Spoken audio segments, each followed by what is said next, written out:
Namo tassa bhagavato arahato samma sambuddhassa. Hello, this is Lal from puredhamma.net. Today we will talk about what Samadhi is and how we get to Samma Samadhi. The word Samadhi comes from Sama and Adi, where Sama means the same and Adi means dominance. So Samadhi means the object of interest becomes the priority and the mind gets focused in it. This is described in detail in the post What is Samadhi?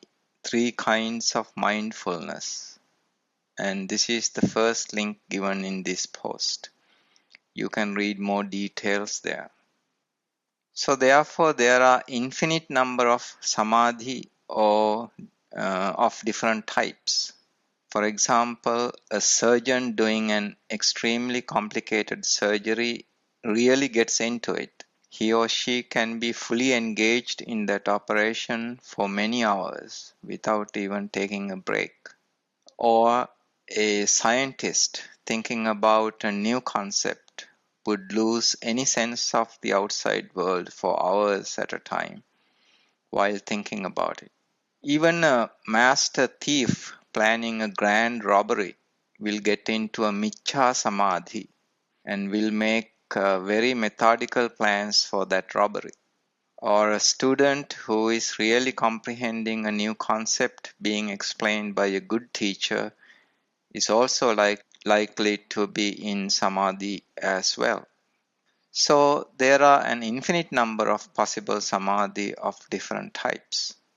Another simple visualization of a Samadhi is to think about someone who is fully absorbed in what he or she is doing. Another example is someone reading a good book who becomes unaware of what is going on around him or her. Of course, when we see a Samadhi statue of a Buddha, we can see that he is fully absorbed in Samadhi, even without moving. In all these cases, whether it's a good Samadhi or a bad Samadhi or a neutral Samadhi, there is one thing in common. The person is fully occupied in whatever he or she is engaged in. The mind is totally absorbed in it. Another important thing is that one cannot get to any given samadhi within a short period of time. Depending on the samadhi, it could take years to set up the necessary conditions. For example, to get into the samadhi of a good neurosurgeon, one has to spend many years in practice, even after getting the medical degree. Even a master thief will become better with practice. So it is a mistake to assume that one can just sit down and get to samadhi by doing breath meditation. On the other hand, one can go to a meditation retreat and spend a week or two there and attain a temporary samadhi over those days, several days. Now, in the previous post, it was pointed out how 7 factors in the Eightfold Path are none other than Sobhana Chaitasika. When we began this series, we discussed how Asobhana Chaitasika, or immoral mental factors, in thoughts are the key reason why our minds are subjected to fire or heat or tapa in Pali, and how Sobhana Chaitasika, or good moral mental factors, lead to the opposite effect. They cool down thoughts. Furthermore, Sobhana and Asobhana Chaitasika do not arise simultaneously in a thought, as we saw. Just like water and oil cannot exist together and they automatically separate, Sobhana Chaitasika and Asobhana Chaitasika cannot stay together in a single thought. They do not arise in a single thought. It is one or the other kind. Therefore, if we deliberately follow the path, our minds will be mostly occupied by Sobhana Chaitasika, and therefore we will have a state of calmness and peace with us. As we follow the path, our whole state of mind will gradually change and we will move towards Samma Samadhi. So, Samadhi is an overall state of the mind, not just one or two things. It is a cumulative result. Therefore, those main seven Chaitasika, that are the first seven factors in the Noble Eightfold Path, move us towards the eighth factor in the path, which is Samma Samadhi. Please go back and read that post after this discussion and it will become much more clear. The post I published last week entitled Noble Eightfold Path, Role of Sobhana Chaitasika. So today we will talk about this eighth factor or the Samma Samadhi. The fire or heat in our thoughts is high when we do immoral things due to greed and hate. Even extreme greed and hate, while not labeled as immoral, can also lead to an unsatisfied mindset. The need to do something all the time, or the feeling that something is missing from life, things like that. Those kind of thoughts result from cravings or from kama raga. Most of us cannot stay in one place. We just need to do something. And the mind it doesn't feel like it's fulfilled. There are many enjoyable things out there in the world. So the mind says, go and do something. Do some pleasurable things. So this is what is nagging our minds all the time. This tendency of the mind to be agitated will be reduced when we stay on the path. We will slowly get into a state of mindset that is calm and peaceful. We will be satisfied with less sense pleasures, not more. This is the first stage of Samma Samadhi. It is not a single Sobhana Chaitasika.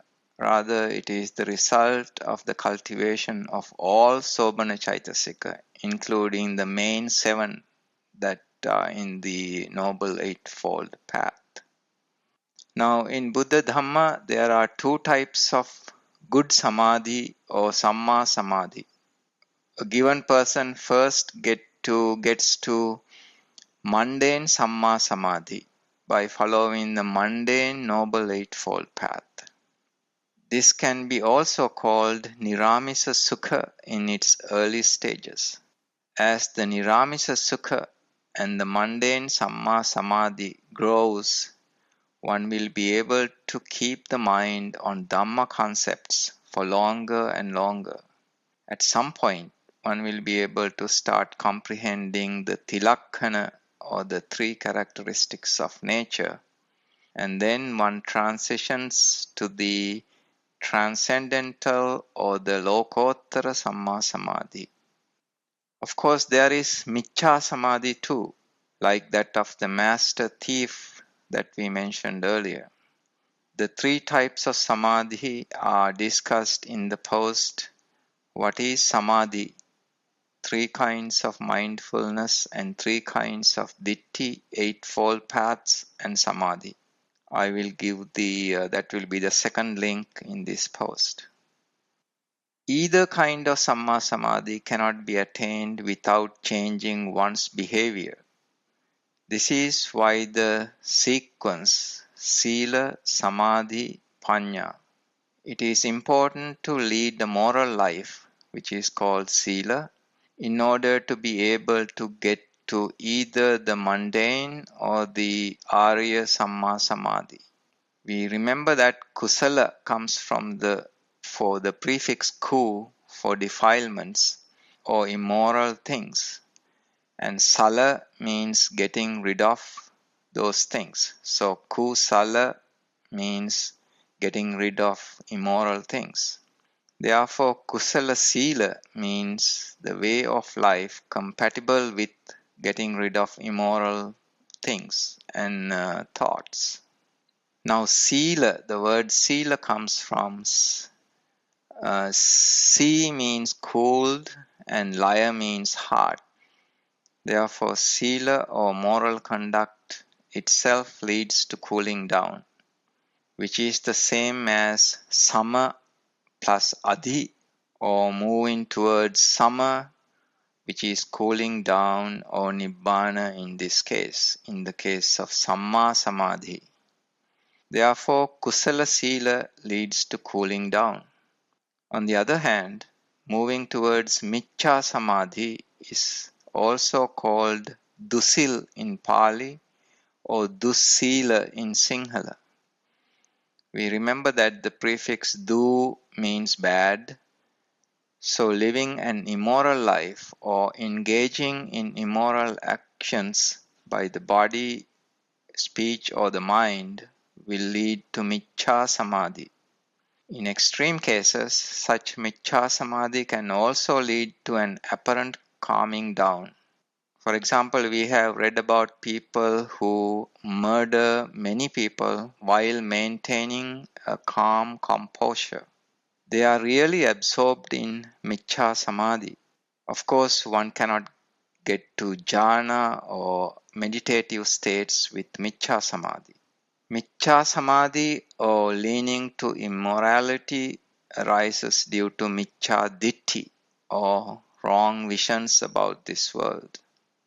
If one does not believe that bad actions necessarily lead to bad results, in other words, karma do not have karma vipaka, then at least in highly tempting situations, one is likely to carry out an immoral act in order to gain access to a material object that one values very highly.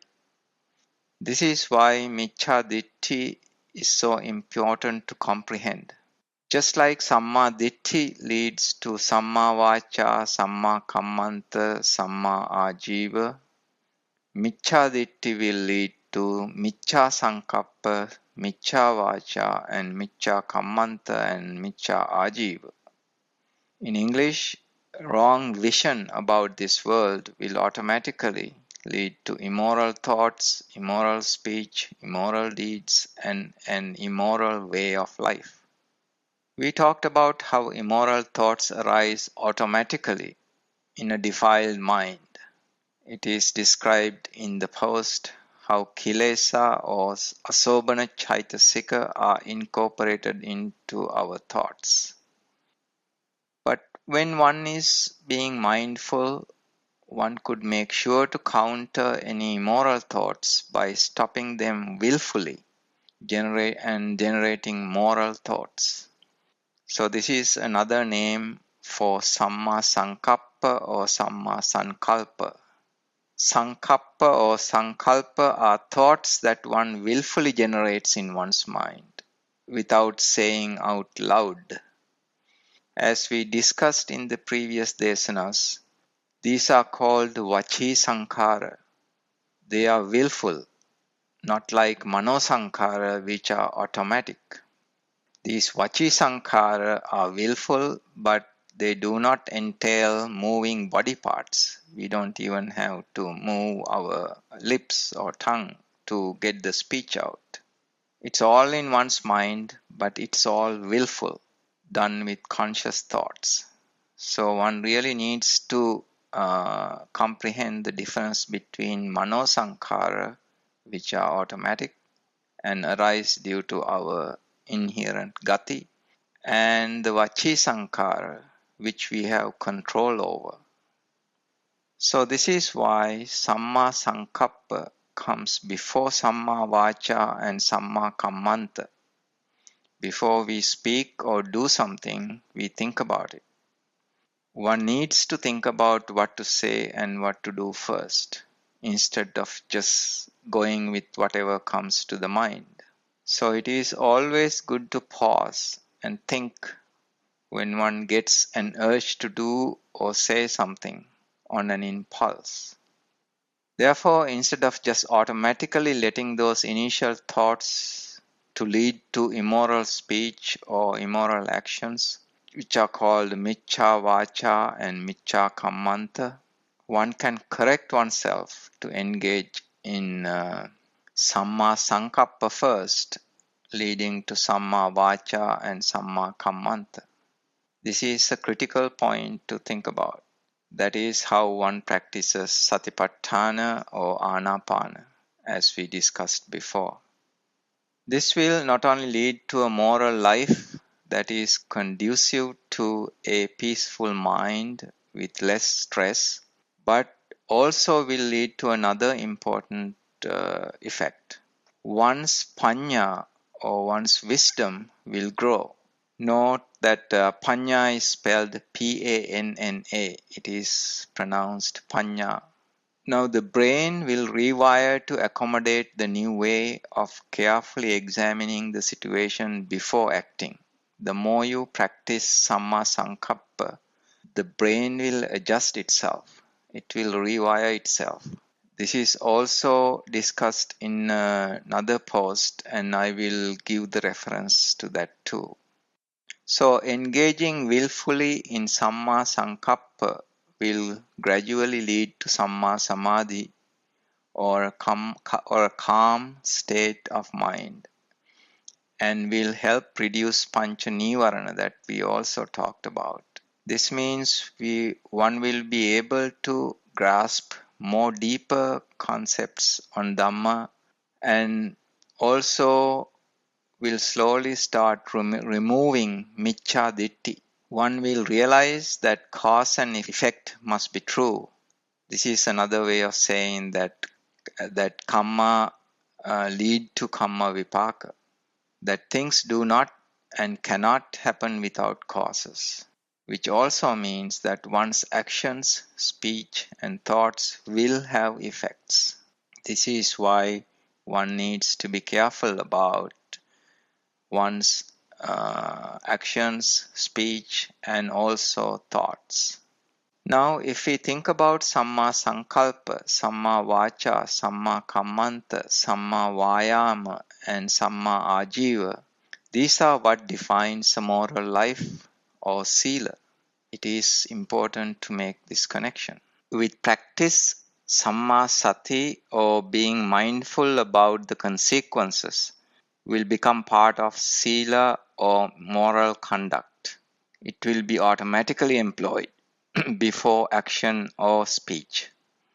This is an important point and is the whole basis of Satipatthana and Anapanasati Bhavana.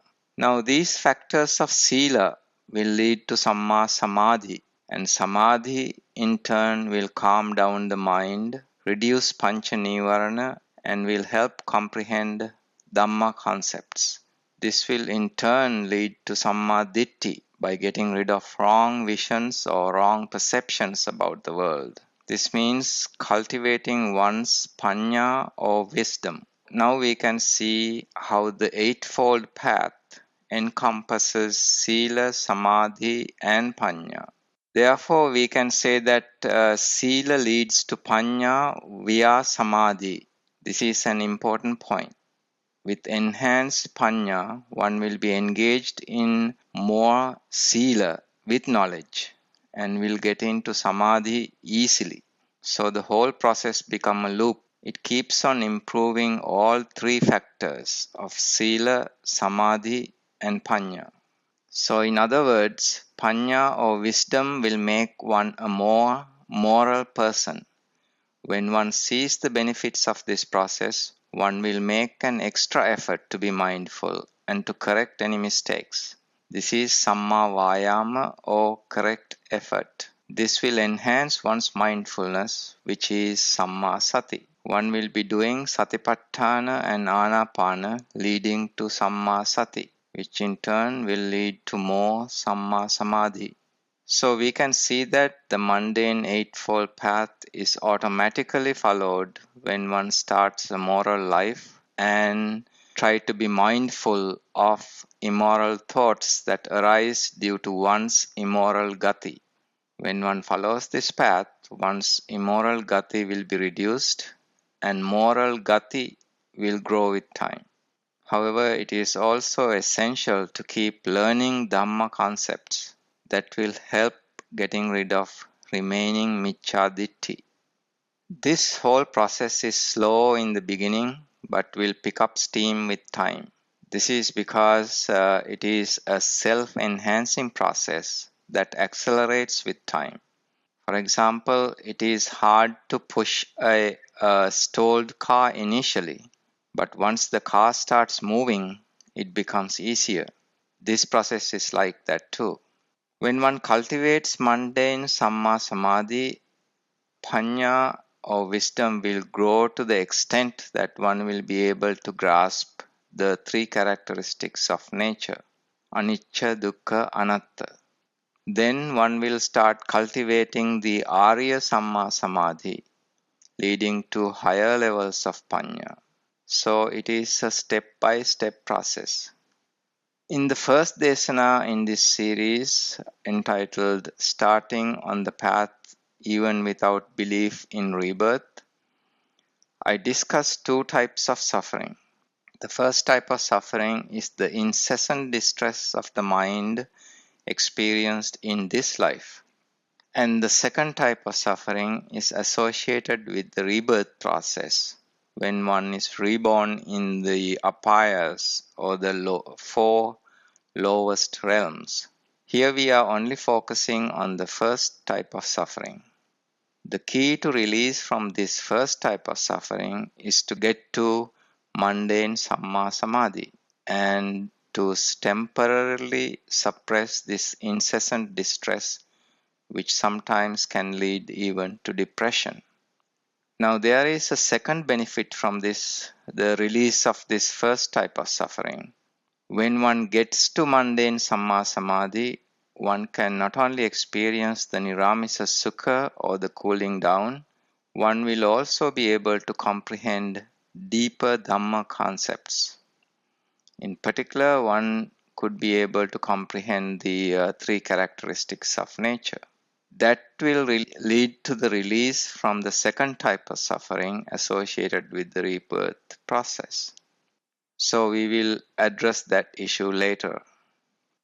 Also, we will see later in this series that jhana or dhyana in Sinhala is a deeper state of samadhi.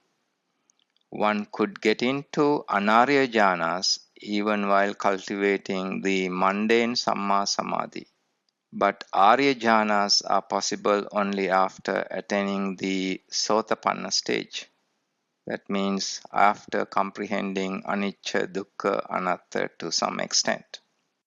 Another characteristic of samadhi is that it is hard to get into samadhi if there are disturbances in the surroundings. Regardless of the nature of samadhi, one's mind should be free of other distractions. A scientist or even a master thief cannot concentrate in a noisy environment with distractions. It is actually easier for someone to get into Miccha Samadhi, to engage in activities involving sense pleasures, because one's mind is automatically attracted to such things. For example, if someone is reading an absorbing novel, he or she could be able to overcome the background noise. We have seen people reading books in a bus or in a train and forgetting to get off the right stop because they were absorbed in the book despite the noises around them. In the beginning of the process in cultivating Samma Samadhi, we need to pay special attention in catching our automatic reactions to a sense event, as we have been discussing so far. With time, it will become easier. When one lives one's life mindfully, one will start seeing major improvements in one's life in all aspects, not only in the spiritual practice. One will be able to make rational decisions handling family life, social life, and even one's job. However, initially Samma Samadhi needs to be cultivated with care. So cultivating Samma Samadhi is best to be compared with taking care of a tiny plant, which initially can be eaten by even the smallest insect just after it's germinated. Even when it is a bit grown, it can be pulled out with just 2 fingers.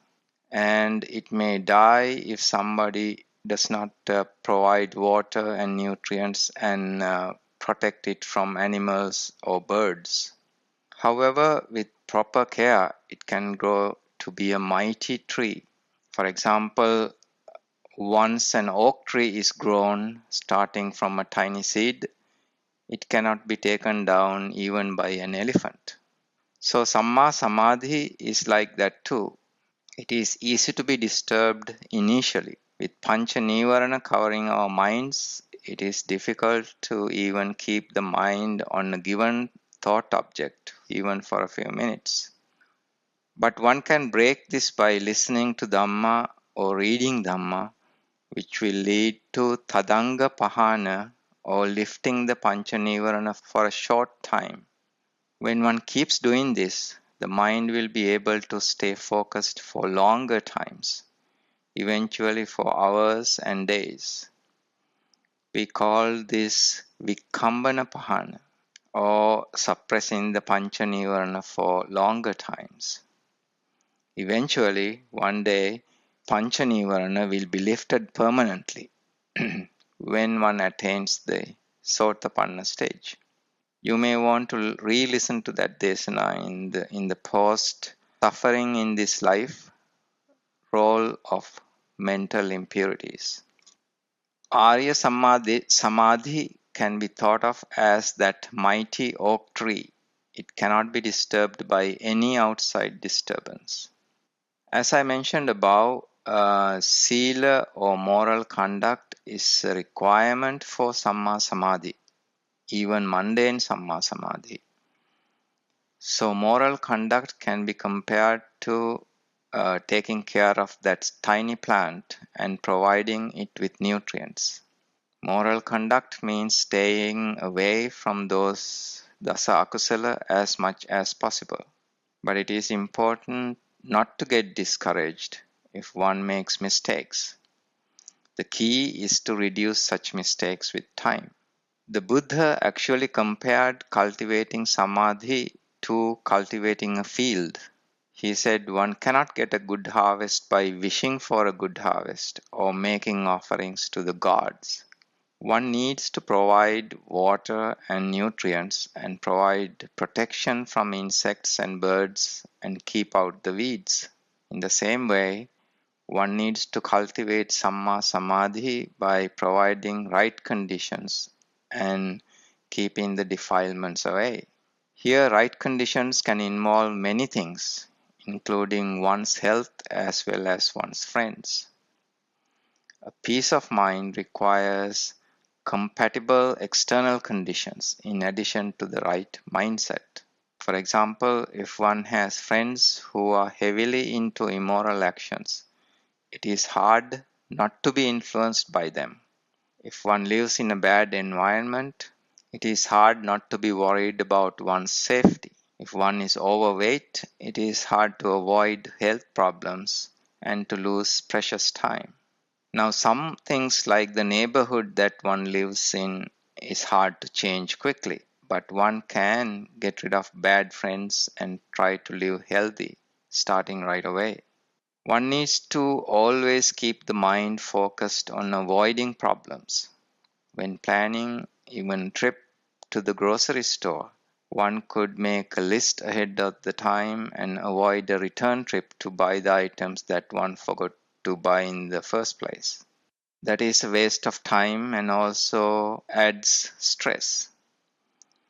When one is making a long trip, one needs to make plans and try to get there before dark, because if one gets lost, that is a lot of stress and it could lead to a dangerous situation too. We have 2 daughters, and the first thing we taught them was to plan everything ahead of the time. Don't be at the wrong place at the wrong time. Many young people get into trouble by being at the wrong place at the wrong time. The obvious example is going to a bad neighborhood at night. That is really asking for trouble. So there are many common sense things that one could do to minimize the waste of time as well as to avoid stress. So to state the key point of this Dēsana, attaining Samadhi is a planned long-term process. One needs to set up the right environment and also the right mindset. Both these could take time. Finally, we also need to talk a bit about a special case of Samma Samadhi, which is doing a formal meditation session. One could assign a quiet room to do formal meditation at a quiet time. Such a formal meditation session can be used for several purposes. One is to train in mindfulness. When one sits down and just let thoughts come to the mind, some of those will be good thoughts and some will be bad. So one can practice stopping those bad ones and to contemplate on the good ones. So this is formal Anapanasati Bhavana. The second advantage or the second application is to review how one did during the past couple of days. One could review what happened during those days and recall when one was able or not able to maintain mindfulness. That is done not to get upset about such mistakes, but to figure out how to avoid such mistakes. Third application could be to review a Dhamma concept. One could take a printout and read through again if one forgot something, or one could re-listen to a Dēsana to clarify a certain point, and then to contemplate on it. And another important fourth point is to gauge one's progress over time. But we need to remember that change will not happen in a day or two. It could take weeks or months to see significant change. Of course, it is totally depends on the person and the effort one makes. When one starts seeing some progress, one could contemplate on the sense of relief that one has gained. Actually, that is how one gets to jhanas. We will talk about this later in detail. Even in a formal meditation session, one needs to set up the right environment and have the right mindset. Here, right environment is a quiet place, and the right mindset is an unexcited mind without any pressing issues that could lead to deviation of attention. When one is able to extend the duration of such a formal meditation session, one will gain confidence. But it is critical to realize that sila or moral conduct during the whole day is an essential part in getting to Samma Samadhi. Formal sessions are not enough. May the blessings of the Buddha, Dhamma, and Sangha be with you always.